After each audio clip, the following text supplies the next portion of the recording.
안녕하세요 여러분, 반갑습니다. 한 주간 잘 지내셨습니까?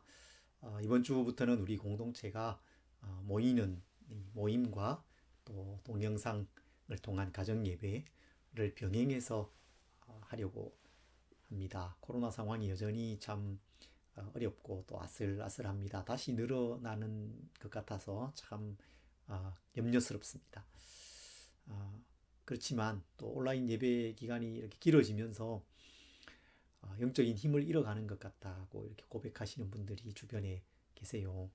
지난 1년 동안 뭐 거의 예배에 참여하지 못했다는, 우리 교회 지체는 아니지만 그런 분도 만나게 됩니다. 코로나 이후에 이 교회 또 그리스도인들의 이 삶이 참 염려가 됩니다.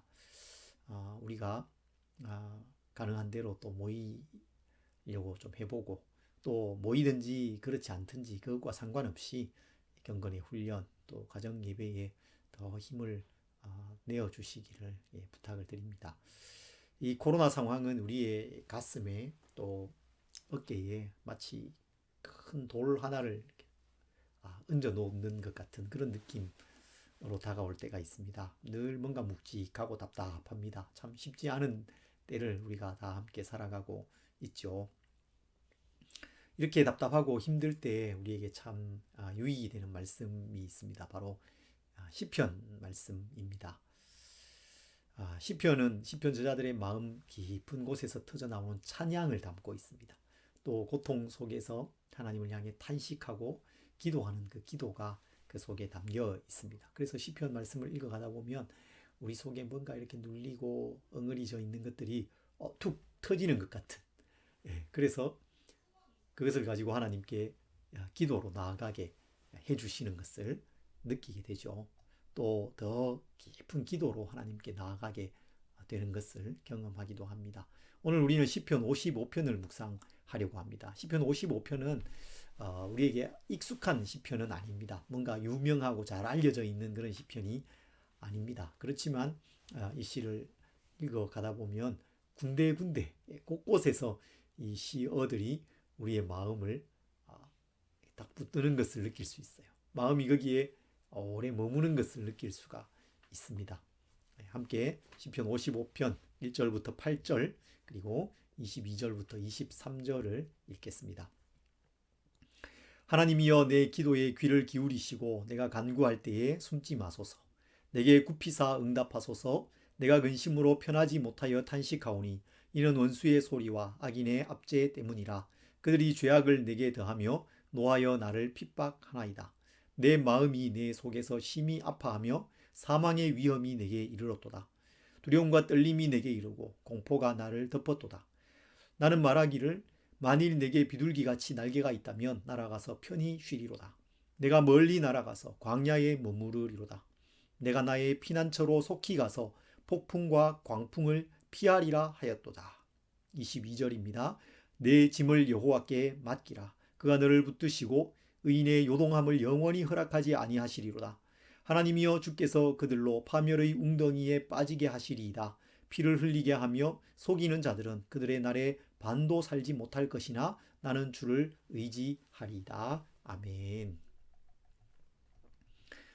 시편 55편은 다윗의 시라는 제목이 붙어 있습니다. 하지만 다윗이 어떤 시기에 이 시편을 지었는지 정확히 알 수는 없습니다. 이 시의 내용 중에 친구가 배신한 것을 언급하는 부분이 있어요. 그래서 어떤 사람들은 압살롬이 다윗을 반역한 사건, 그리고 그때 다윗의 모사였던 아히도벨이 다윗을 배신해서 압살롬의 편에 섰던 그 사건과 이 시편을 연관짓기도 합니다. 하지만 정확히 그때라고 말할 수는 없습니다.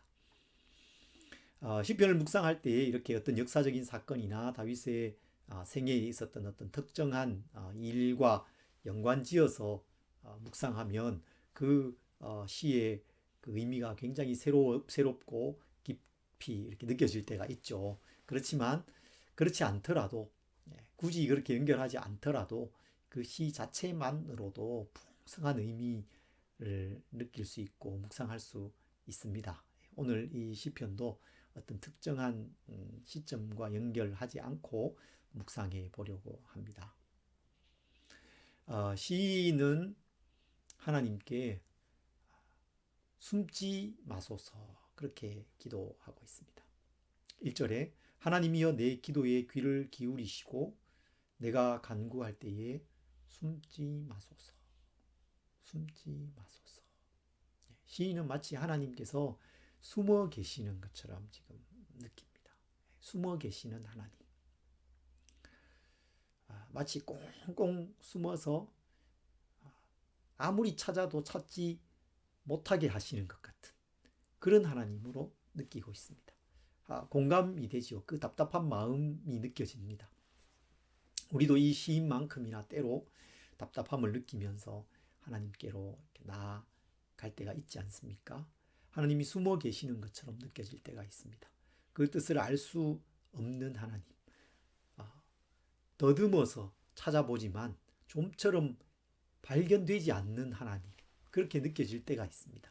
다윗이 지금 그렇습니다. 어두운 그 밤길을 더듬어서 걸어가는 것 같은 그런 답답함이 그에게서 느껴집니다. 그 답답함의 이유가 무엇일까요? 또 그 답답함 속에서 다윗이 어떻게 했을까요? 뭐라고 하나님께 그가 기도할까요? 2절에 이렇게 기도합니다. 내게 굽히사 응답하소서. 내게 굽히사 응답하소서. 저는 이 기도가 참 마음에 듭니다. 이 내게 굽히사 응답하소서라는 이 구절을 제가 지난 주간에 묵상하는데 마치 따뜻한 이 봄 햇살, 요즘에 봄 햇살 있잖아요. 그 봄 햇살이 몸에 닿는 것 같은 그런 따스함을 느낄 수 있었습니다. 내게 굽히사 응답하소서. 여러분, 작은 아이가 엄마 아빠에게 뭔가를 말하거나 요청할 때 그 부모, 엄마 아빠가 어떻게 반응을 합니까? 무릎을 굽히죠. 앉습니다. 허리를 굽힙니다. 그리고 그 눈 높이를 맞추죠. 눈을 맞추면서 그렇게 대화합니다. 뭘 원하니? 뭐가 필요하지? 뭐 어떻게 해줄까? 이렇게 묻죠. 눈을 맞춥니다. 눈을 맞추기 위해서 굽힙니다. 지금 다윗이 하나님께 내게 굽히사 응답하소서 그렇게 기도하고 있습니다. 하나님께 나의 눈높이에 맞추어서 응답해 주시기를 지금 기도하고 있는 것입니다. 여러분, 하나님은 이렇게 굽혀서 응답하시는 분이십니다. 굽히시는 분이세요. 기꺼이 우리 눈높이에 맞추시는 분이세요. 우리가 알아들을 수 있도록 우리가 마치 아이의 그 혀 짧은 말 같은 그런 기도를 할 때에 하나님은 그 혀 짧은 말을 따라 하시면서 우리에게 말씀하시는 분이십니다. 우리 눈높이까지 기꺼이 내려오시는 분이시죠. 하나님께서 우리의 눈높이에 그 하나님의 눈을 맞추신 것을 보여주는 결정적인 사건이 있죠. 그것이 무엇입니까? 바로 성육신입니다. 하나님이 사람이 되신 것입니다. 기꺼이 내려오신 것이죠. 하나님께서 사람이 되셔서 우리와 함께 거하셨습니다. 우리와 함께 사셨습니다. 동일한 모습으로 사셨어요. 배고픔과 목마름, 아픔과 슬픔 다 경험하셨습니다. 그래서 히브리서에서 우리에게 있는 그 대제사장은 우리의 연약함을 동정하지 못하실 분이 아니시다.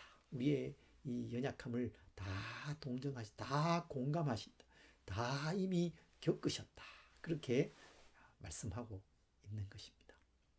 크리스마스는 그저 아름다운 이야기, 말구유, 동방박사 이야기 그것이 전부가 아니죠. 하나님께서 기꺼이 자신을 굽히셔서 우리에게 응답하신 사건입니다. 내게 굽히사 응답하소서. 다윗의 그 기도처럼 하나님께서 굽혀서 응답하시는 것입니다. 여러분, 하나님의 뜻을 우리가 잘 알지 못하지 않습니까? 지금 코로나 상황 한가운데를 우리가 살아가고 있는데 코로나라는 이 질병이 왜 생겼는지, 이게 언제까지 갈지, 이 질병을 통해서 하나님께서 하시기를 원하시는 일이 과연 무엇인지, 또 이 시대의 교회가, 또 이 시대의 그리스도인인 우리가 어떻게 참 이 시대를 살아가야 가야 되는지, 이 코로나 이후에 이 교회가 어떻게 될지 다 알지 못하지 않습니까? 그래서 우리에게 답답함이 있지 않습니까? 우리의 길은, 하나님의 길은 우리의 길과 다르죠. 하나님의 생각은 우리의 생각과 다릅니다. 이사야 55장에 이렇게 말씀합니다. 이는 내 생각이 너희의 생각과 다르며 내 길은 너희의 길과 다름이니라. 여호와의 말씀이니라. 이는 하늘이 땅보다 높음같이 내 길은 너희의 길보다 높으며 내 생각은 너희의 생각보다 높음이니라.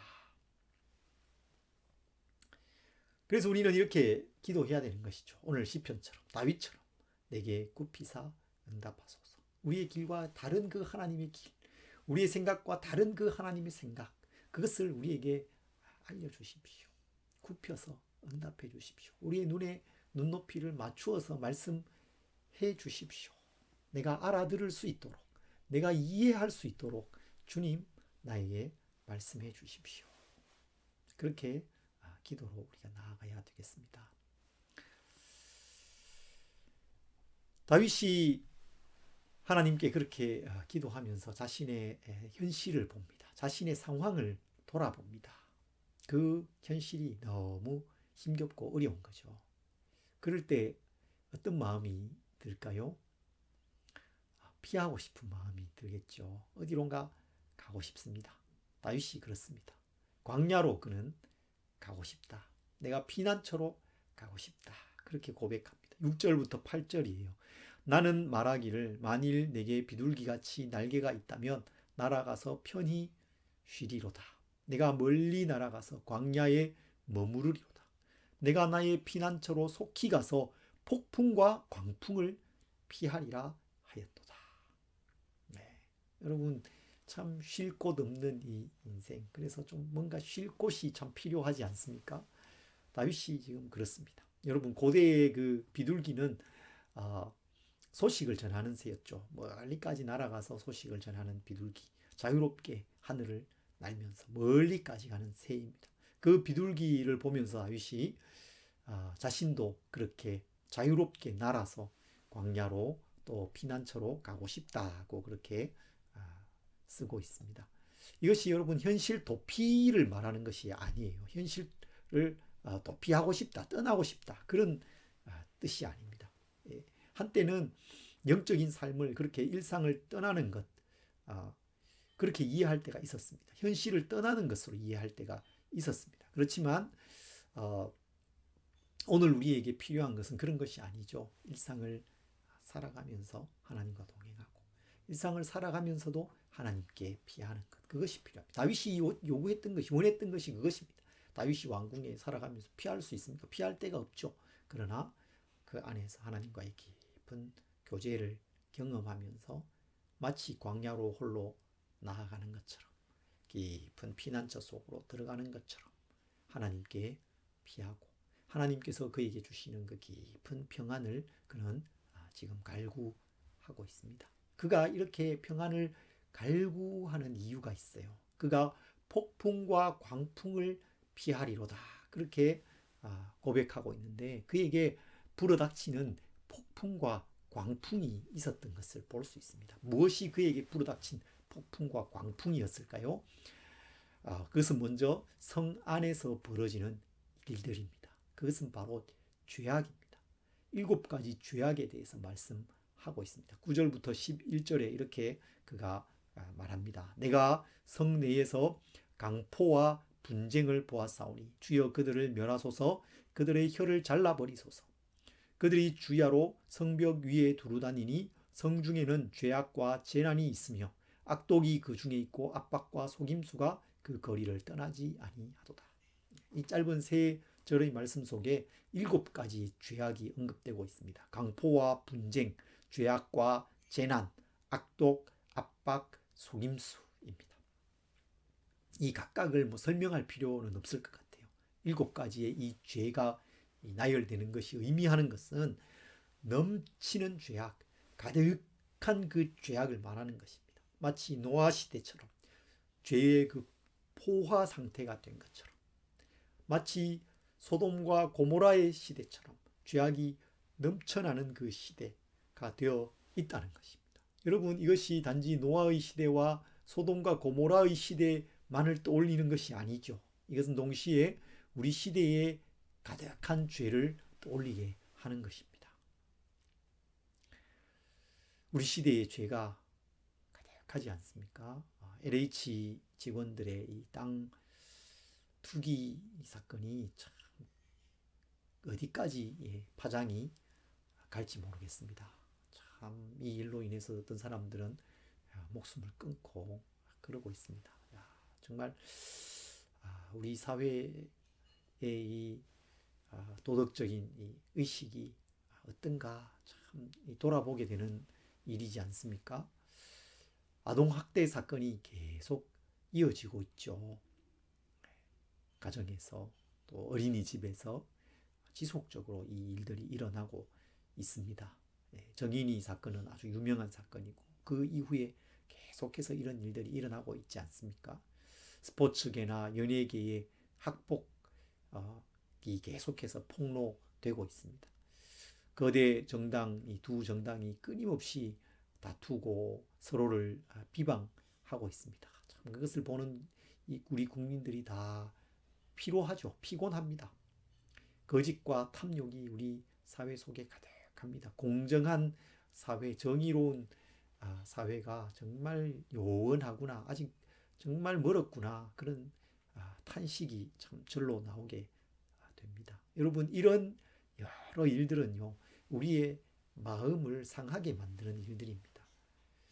다윗이 그런 성 안에 그 가득한 죄악을 지금 폭풍과 광풍에 비유하고 있는 것이죠. 이런 곳에 살아가면요, 우리의 이 의로운 마음이 상하게 됩니다. 롯이 소돔과 고모라에 살아가면서 그 의로운 심령이 상했다, 그렇게 베드로 사도가 쓰고 있습니다. 하나님 안에서의 풍성한 삶, 영적인 건강, 그리고 영향력 있는 그런 삶을 방해하는 것입니다. 하나님 안에서 내가 열정을 가지고 활활 이렇게 불이 타오르는, 믿음의 불이 타오르는 그런 삶을 살아가야 되는데 점점 그 불이 사그라드는 것입니다. 그래서 우리는 이런 죄악으로부터 우리의 마음을 잘 지켜야 됩니다. 너무 죄악으로 인해서 분노하거나 너무 실망하거나 좌절하지 말아야 되는 것이죠. 우리의 마음을 잘 지켜가야 됩니다. 그런데 이런 성 안의 죄보다 다윗에게 더 큰 고통을 주었던 것이 있습니다. 그것은 바로 친구의 배신입니다. 성 안의 죄악이 폭풍이라면 친구의 배신은 광풍과 같은 것입니다. 그를 버티고 서 있지 못하도록 막 만드는 거죠. 우리 사회의 어려움이나 넘치는 악은 우리에게 여러 가지 피해를 주지만 그것이 때로는 직접적이지 않을 수도 있지 않습니까? 간접적으로 우리의 마음이 상하는 것입니다. 그런데 친구의 배신은 전혀 그 성격이 다릅니다. 직접적인 피해, 우리의 마음에 깊은 상처를 남기게 되는 것입니다. 다윗이 그 아들 압살롬의 반역을 경험했죠. 그 반역 때에 서두에도 말씀드렸던 것처럼 아히도벨이라는 다윗의 모사가 다윗을 배신해서 압살롬의 편에 섭니다. 그 당시에 그 압살롬의 계략은 하나님의 지혜, 하나님께서 말씀하시는 것과 같이 여겨졌다고 말씀합니다. 그래서 아히도벨이 압살롬의 편에 섰던 그 일은 다윗에게 굉장히 큰 상처를 주고 어려움을 주었던 일이었던 것이죠. 12절부터 14절은 이 친구의 배신이 얼마나 그에게 큰 상처와 어려움을 주었는지를 이렇게 쓰고 있습니다. 나를 책망하는 자는 원수가 아니라 원수일진데 내가 참았으리라. 나에 대하여 자기를 높이는 자는 나를 미워하는 자가 아니라 미워하는 자일진데 내가 그를 피하여 숨었으리라. 그는 곧 너로다. 나의 동료, 나의 친구요, 나의 가까운 친구로다. 우리가 같이 재미있게 의논하며 무리와 함께하여 하나님의 집 안에서 다녔도다. 친구가 그랬다는 것입니다. 원수가 그렇게 하는 것보다 친구가 그렇게 하는 게 더 아픈 거죠. 더 힘든 거죠. 여러분, 우리도 이 땅에 살면서 가까운 사람들로부터 여러 가지 피해를 입거나 배신을 당하거나 마음의 상함을 경험하는 경우가 있습니다. 그 사람이 뭐 특별히 악하거나 그렇지 않더라도 서로의 생각이 다르고 추구하는 게 다르다 보니 그럴 때도 있습니다. 아무튼 가까운 사람, 의지해 왔던 사람, 신뢰해 왔던 사람이기 때문에 더 마음이 상하고 아픈 것이죠. 용서가 안 되죠.